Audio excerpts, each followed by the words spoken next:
Report. Hi, my name is Lark Tibbs. I'm the Executive Assistant at XCulture, and today I'll be talking with Dr. Ross Terrace, the founder of XCulture, about his experience with virtual teams. How long have you been working with virtual teams? So XCulture has been around for about 7 years. We've been studying very extensively global virtual teams pretty much during all 7 years. Can you explain to me what a global virtual team is? Good question. So let's go word by word. Global, that means that all the team members are all around the planet. So literally in different countries, in many cases on different continents. Virtual, we have traditional teams and we have virtual teams. Traditional teams, that's when people just sit together and work together. So they meet regularly, they sit and see each other. Virtual teams, that's the teams that meet in the virtual world. So in most cases, they would be communicating by email, Skype, Google Docs, and stuff like that. And then teams are teams. So it's a bunch of people from different countries who never meet each other face to face, but have to work together. And why would you believe that global virtual teams are so important? Oh, very, very important. You see, 20, 30 years ago, most organizations didn't use Teams much. Most of them work designs were basically around assembly lines. So people would just work with their hands and hardly ever work in teams. Then teams became more popular, but still the technology would not allow the team members to be in different locations. But the last probably 20 years or so, that's when we have the rapid development of communication technologies like Skype, like email, like all those Google Docs and Dropbox and Slack and Trello. And all of a sudden it became almost not important if we sit in the same office building or not. So for me, I interact with you almost every day, but I have also many colleagues who are in Germany, in Australia, in China, in Ukraine, and I talk to them as much as I do to you. And I mean, it really feels, and so the point here is that more and more organizations switch to this global virtual team mode, because it allows them to attract the best people no matter where they are. So you can work with people from all around the world and they don't have to come to work every day. So it is much more efficient, much more effective. And in many cases, you can assemble your dream team, even if everybody is in a different country, becoming very popular. Wow.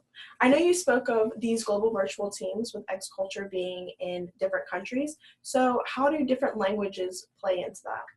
That is a very important issue. So in XCulture, as in many other global virtual teams, team members do come from different countries. So they all have different native languages. And so we have to rely on what is called a lingua franca, right? Or working language. And in our case, that's obviously English. And so you would think that everybody speaks English, so it shouldn't be a problem. But there are still challenges. Some people are more fluent, some people perhaps less fluent, maybe make mistakes from time to time. So language differences make it much more difficult to communicate. So it is more difficult for you to express yourself in a foreign language. It is more difficult for other people to understand you. So it does create a certain difficulty. But then again, as long as students are capable of is carrying out a conversation, it seems like it works fine. It is a learning experience for everyone, but it works fine for the XCulture students. I know you did mention that there are a lot of challenges. Do you believe that cultural differences play into that? Very much so, very much so. You see, culture, it's a tricky concept. First of all, culture, it's not one thing. Culture, it's, as some scholars describe it, it's like an onion. It has layers. So you have those surface level or layers that you see right away. For example, we start communicating. I see that you maybe dress differently, greet your friends differently. Some people bow, some people shake hands. You behave differently. So those are the things that are easy to spot. But then culture is much more than that. Culture is also what we believe, how we think, how we prefer to do things. So people from different cultures, they have very different working styles, different understandings of what is right and what is wrong. And those things are not always easy to see. It's like an iceberg. You see some things, but most of the iceberg is under the water.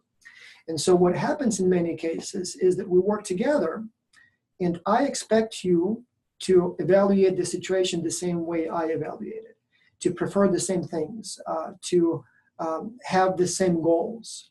But when people come from different countries, they often have different goals, different understandings. What works well in, for example, the United States may not and probably will not work well in China. And that leads to all kinds of tensions. Because, for example, maybe you would like to be compensated based on your individual performance, but people from some Asian cultures, they prefer to be compensated based on the team performance. And that creates some tension. Maybe in your culture, you're used to everybody having equal rights on the team and everybody speaking equally and taken seriously at the same kind of equally. But in some cultures, maybe, for example, the boss will be assigned much more status, and the boss would not even be expected to listen to the subordinates. In some cultures, even sometimes women may be ascribed lower status. And so people see differently, and all of a sudden you have a conflict. And they say, oh, how come? I mean, I didn't even realize that you had those different values. But until you start working, you don't know that. And so the whole purpose of X-Culture is to let people experience it, because, you can read books all day about it, but you have to get in the water to learn how to swim. You have to interact with other cultures in order to understand what they are. It's not enough just to read a book. Would you say that through working with global virtual teams, it does help students to develop cultural acceptance? Of course. In fact, we do measure cultural intelligence before students start working on the teams and then after. And we see a dramatic improvement. So it definitely helps you. There is this concept of cultural intelligence. It's like IQ, but for your cultural IQ. And yes, it does improve a lot, because when you interact with people, you learn about other cultures, you know what to expect, you learn how to deal with those challenges, and you basically become more culturally smart. Yes. What are some other sources of conflict when working in global virtual teams, such as interpersonal or tasks? Right. So, well, we talked about culture, and culture as well as personality. That's when you prefer to do things one way, I prefer to do things another way, but it's more like a personality incompatibility. But then when the time comes to actually do things, decide who does what, how we do it, that's what we call a process conflict. Maybe you want to write an introduction and want me to do a research online, and maybe I want to do it the other way around. And so maybe you would like to, the team leader to make the decision, and I would like to have a conversation about it. And so that process also sometimes leads, or process conflict sometimes leads to all those, misunderstandings and tensions. So there are more than enough reasons to fight in a team, and hopefully students will learn how to do it without any conflicts. So. And as I can imagine, in any team, there's definitely going to be conflicts. You've spoken of a lot of them. What type of solutions do you think that team members can go through to minimize conflicts or to solve them? Well, there are 3 rules that every team has to follow to avoid conflicts. So 3 and only 3, but they're very important. 1, communication. 2, communication. And 3, communication.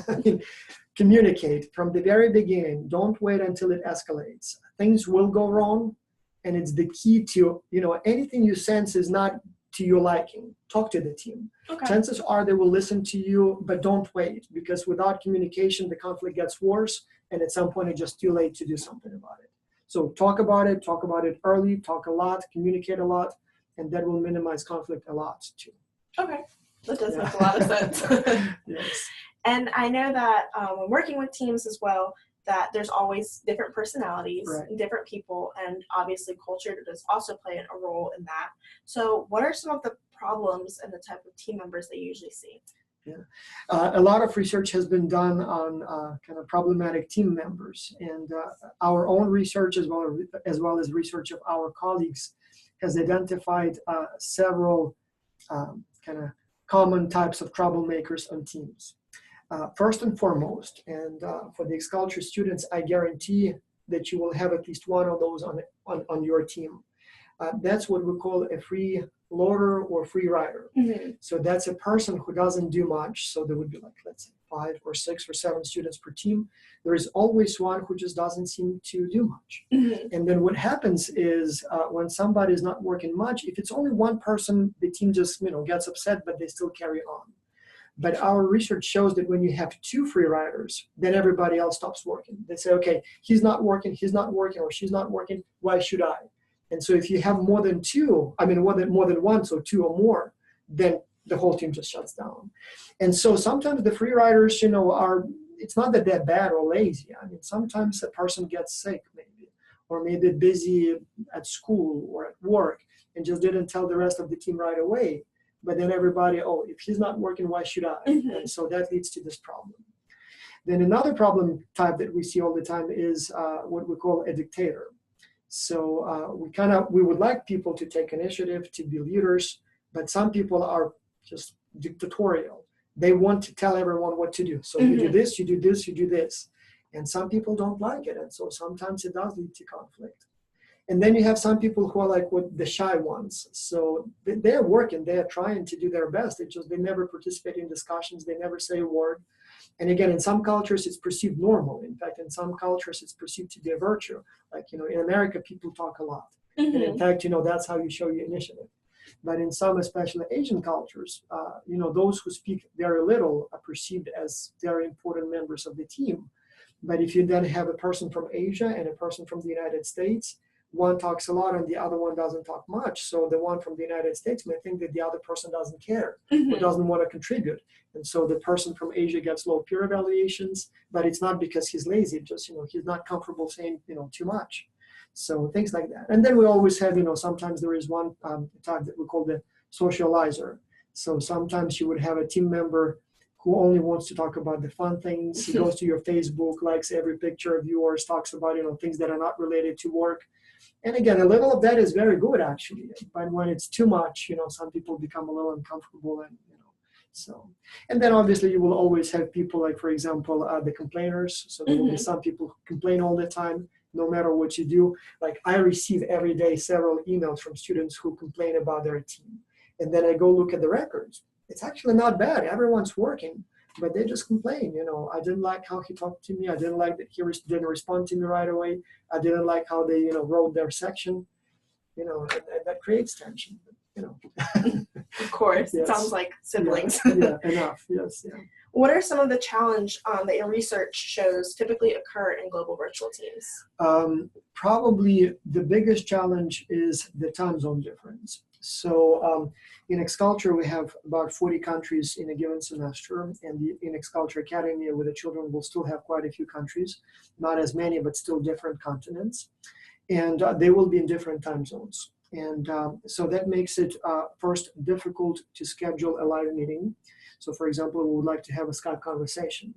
And so if one of the team members is in Asia, one is, let's say, in Europe or Africa, and one is in North or South America, then no matter what time we choose, it wouldn't work for someone. Like if we wanted to meet around this time, for Europe, it's a very, very late night. Asia, it's like 5 a.m., they're already sleeping. And for us, it's a comfortable time. So it's very hard to find that time. But the biggest problem with the time zone difference is it's not even that it's hard to have a meeting live. It is how long it takes to respond to an email. Like when we communicate, usually I send you an email, you always reply within like an hour or so, right? But now imagine that you're in Asia. Let's imagine you have a team member in Japan. If I sent an email to that team member now, he wouldn't see it until many hours later because he just went to sleep. So for him, that's just the night.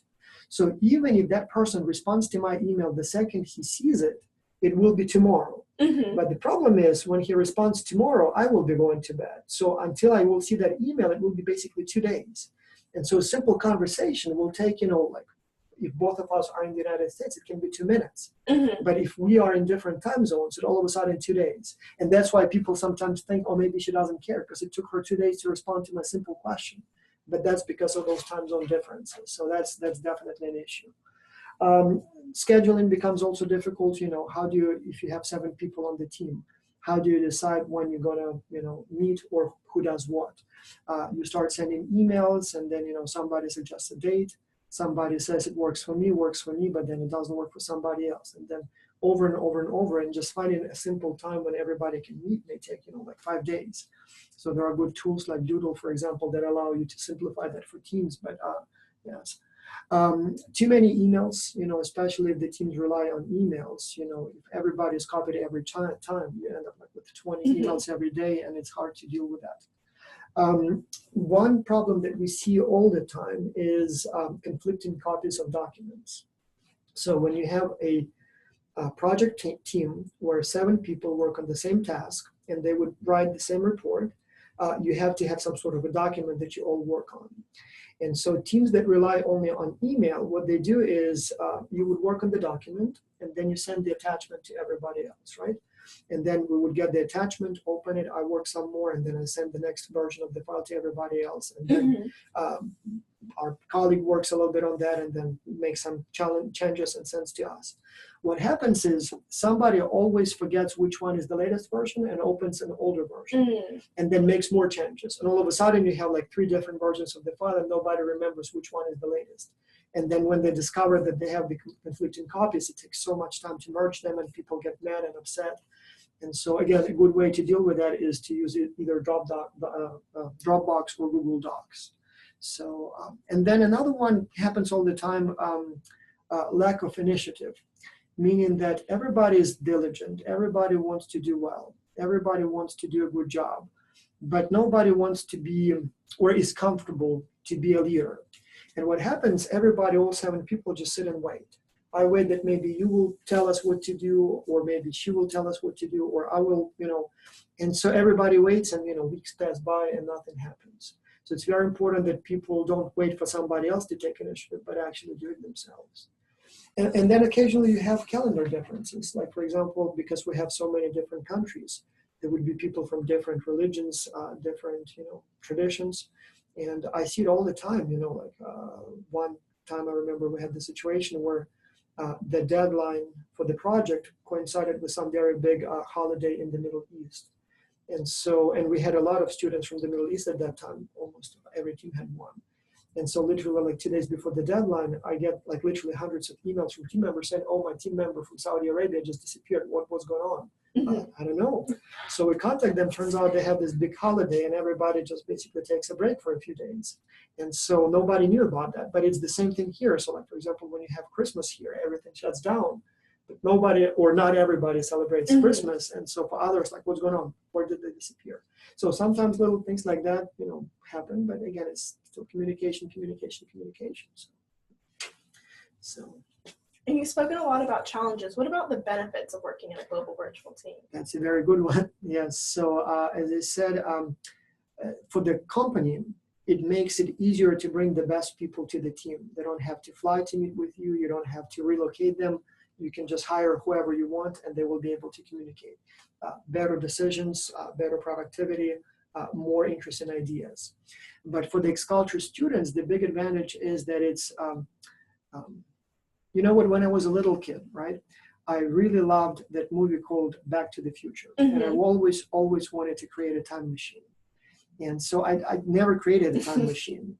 But XCulture, it is almost like a time machine. It's at least like a time viewing device. So it will not put you in the future, but it will show you the future. Because in a few years, all those students will graduate and they will work for real companies.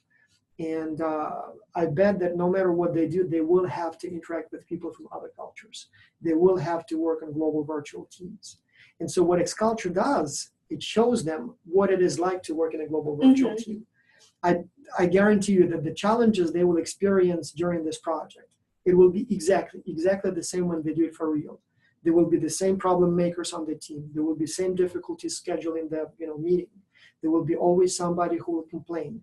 There will be time zone differences. I mean, it will be precisely the same. So the big benefit of participating in XCulture is you essentially train and do things now as a game, but you will do them for real in a few years. And so doing it now as a game allows you to prepare so you know what to expect and how to do it. So it is basically preparing for your future challenges so you can face them with more confidence, with better skills, and do better your job in the future. Connecting cultures. Exactly, connecting cultures. Well, thank you so much for sharing all of your experience and knowledge on global virtual teams with us today. Thank you so much. And yes, I guess if the students have any questions, they can send them to us and we will try to answer them in the future. Okay, perfect.